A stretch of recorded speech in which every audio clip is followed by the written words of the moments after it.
Mr. Harmless here, and we are getting ready to start Geometry Day 1. These are the notes for Geometry Day 1, and we will take a look at this. It's basically review of some Algebra 1 concepts that everybody should know, but maybe you've forgotten. Because as I know, you've slept since then. And so since you've slept since then, you may have forgotten some of these basic things. So let's take a look at the first basic thing for Geometry Day 1. The first basic thing that you need to know is how to plot coordinates. Right? Plot points. A point is a location. This is going to be important in geometry that you understand that a point, even if the grid is not there, a point still represents a location. This first point we have is located at 2, 1.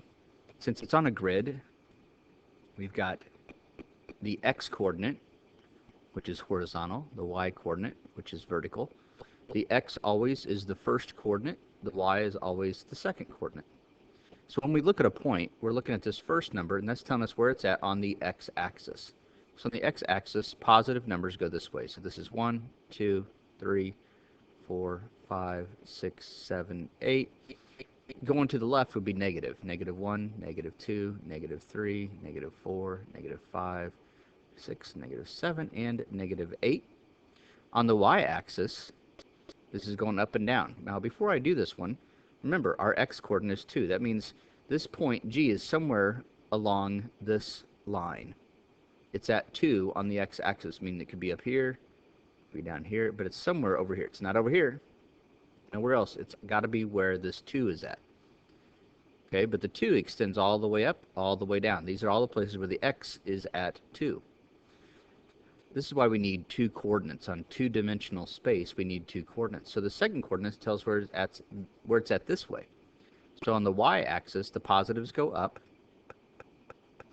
negatives go down, and so on. So if I look at this coordinate 2, 1, I know that it's over here at 2, it's up here at 1, and so the place where these two meet is right here. This is the only place that is at 2 on the x and 1 on the y, so that's where G goes. Now the rest of these points we can do quicker. If you remember the basics, you can do these a little bit faster. So let's go with red.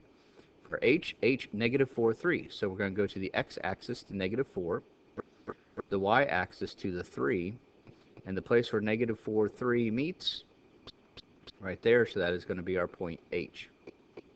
The third point we have, we'll switch to blue, 0, negative 3. So notice this one, the x is 0, so it's not going to the right or to the left. It's right here at 0 on the x-axis, but it is down here at negative 3. So this last point didn't go to the right or the left. It's right here. So this is the last point, point J.